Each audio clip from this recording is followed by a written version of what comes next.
Puerta de la UNED, que hay mucho ruido, por lo que no voy a poder grabar lo que esperaba, introduciendo el primer Congreso Latinoamericano de Renta Básica Universal Incondicional. Seguiré más adentro.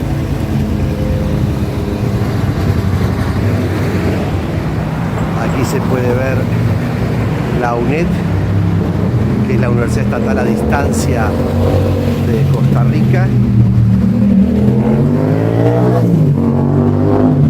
Vemos la demanda de los docentes por su salario. Aquí es toda la UNED, en la que realizamos durante 3 días y actividades previas entre el 17 y 19 de julio este congreso, que puso en debate la necesidad de pensar lo que es la ciudadanía económica más allá de la iniciativa, la herencia y el empleo. Es decir, reconocer, como se reconoció en el siglo XIX, que el derecho político no depende de los recursos que se tengan, y vino el voto universal. O en el siglo XX se reconoció los derechos sociales, es decir, el derecho a la salud y a la educación, aunque esto no es ni universal ni aún acceden todas y todos. Pero bueno, en el siglo XXI estamos peleando por lo que es la ciudadanía económica, el derecho a la sobrevivencia de todas las personas en una América Latina profundamente desigual, que requiere de otro pilar de protección social, pero sobre todo de pensar la condición del ser persona. Aquí fue donde se realizó el Congreso. El entorno es realmente muy bello. Agregaré entonces a esta primera introducción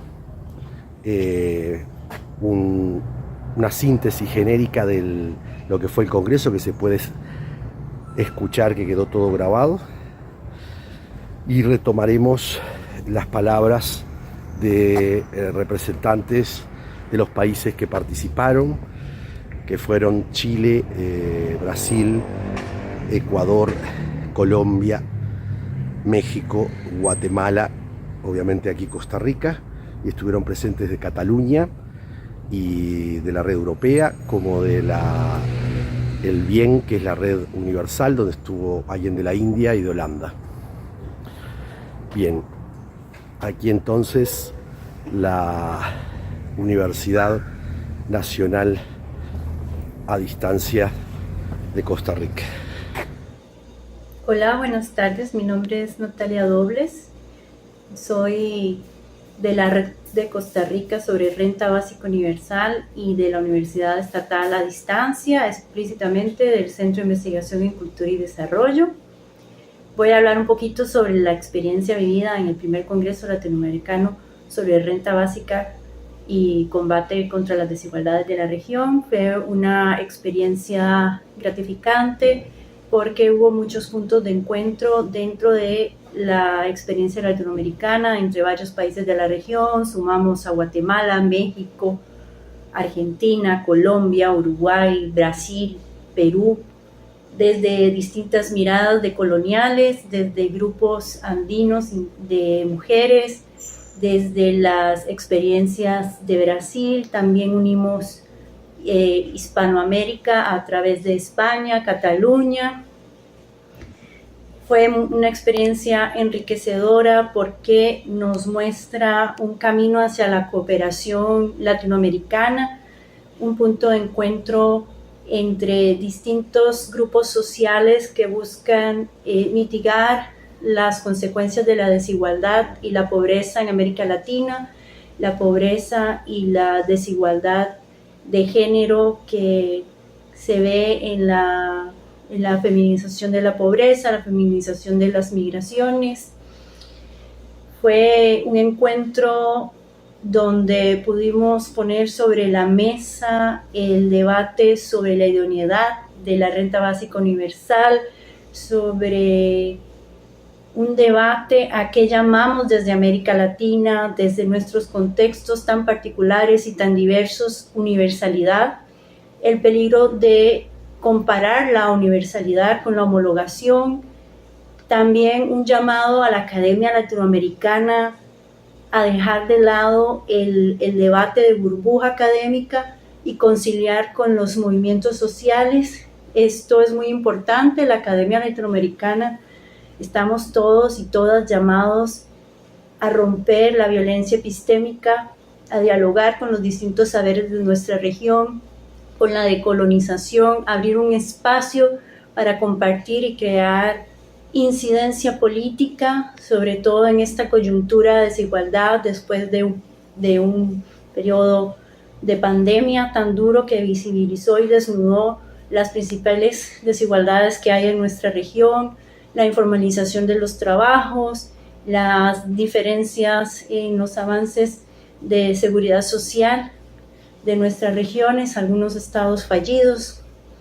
Y el punto de encuentro sobre la renta básica universal es una base en donde distintos grupos sociales de distintas índolas, tanto feministas, ecologistas, grupos economistas, grupos sociólogos, políticos, de distintas nacionalidades latinoamericanas convergen. Entonces siento que esta es una oportunidad para hacer investigación y plantear nuevos proyectos pilotos, además de los que ya vimos que fueron muy enriquecedores para tomarlos de ejemplo en nuestra región.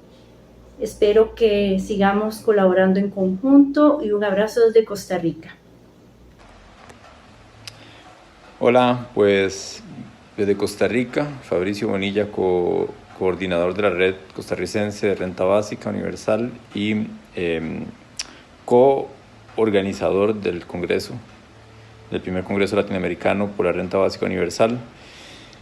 Pues respondiendo a tus preguntas, considero que el mayor avance de encontrarnos en el Congreso creo que fue precisamente ese, encontrarnos en lugares comunes, sobre todo encontrarnos en el lugar común de la crisis, ¿no? De las crisis tal vez que como región enfrentamos y que cada país enfrenta, especialmente las crisis de los sistemas de seguridad social y de garantía de bienestar que enfrentamos de manera específica por país, pero encontrarnos en el común de que enfrentamos una crisis también a nivel regional y que la renta básica universal, por tanto, que además fue el tema que nos reunió, toma cada vez más importancia, toma cada vez más relevancia frente a esa crisis o frente a ese conjunto de crisis, ¿no?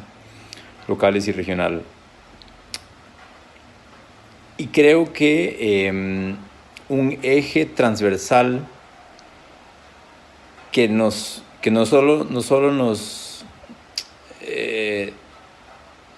deberíamos alimentar, y no solo deberíamos alimentar para poner la renta básica universal incondicional más sobre la mesa, porque ya está, pero más en el centro de la mesa, digámoslo así, es la vulnerabilidad. Creo que es la vulnerabilidad como concepto y como realidad de nuestras sociedades latinoamericanas, la vulnerabilidad actual, la vulnerabilidad que hemos venido viviendo las sociedades, los sistemas políticos, los sistemas económicos, los sistemas sociales, y la vulnerabilidad sobre todo y principalmente la que se nos viene en los próximos años, de la mano de la crisis múltiple de los sistemas ecológicos, de los ecosistemas, del clima, que nos van a poner en una situación todavía más vulnerable que no hemos enfrentado nunca. Es decir, las crisis sociales, políticas, económicas se van a sumar con situaciones ecológicas o condiciones ecológicas nunca antes vistas y que nos van a poner, como digo, en una situación de vulnerabilidad que va a atravesarlo todo, ¿no? Creo que entonces eso hay que dejarlo claro, ponerlo claro, y frente a eso la renta básica universal incondicional como una solución.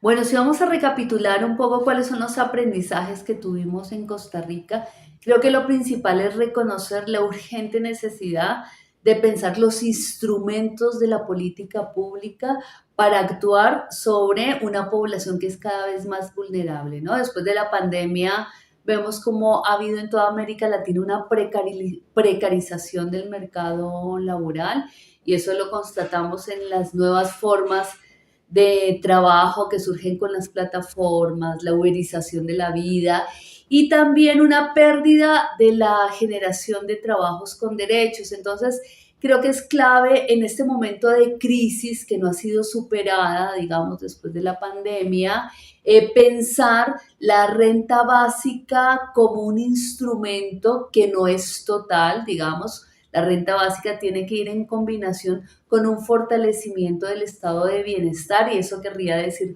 por lo menos un sistema de salud, un sistema de educación, de vivienda bastante robustos que sean complementados con una renta básica.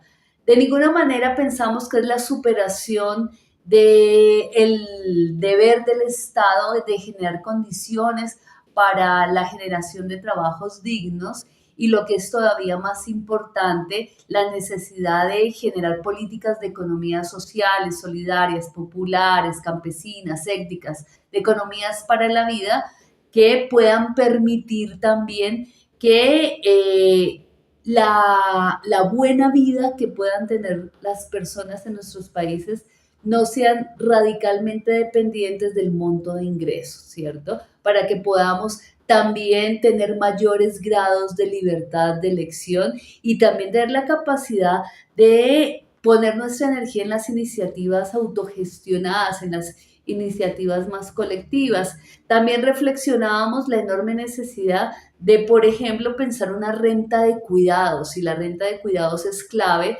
porque nos permite reconocer ese trabajo que sostiene la vida y que ha sido feminizado porque estamos en sociedades patriarcales y también sociedades coloniales en donde las mujeres que hacen esos trabajos muchas veces también son mujeres racializadas. Entonces, una renta de cuidados también sería un instrumento interesante para reconocer esos trabajos. Incluso en el seminario se preguntó mucho cómo hacemos para tener una renta de cuidados sin reificar el lugar de la mujer como cuidadora.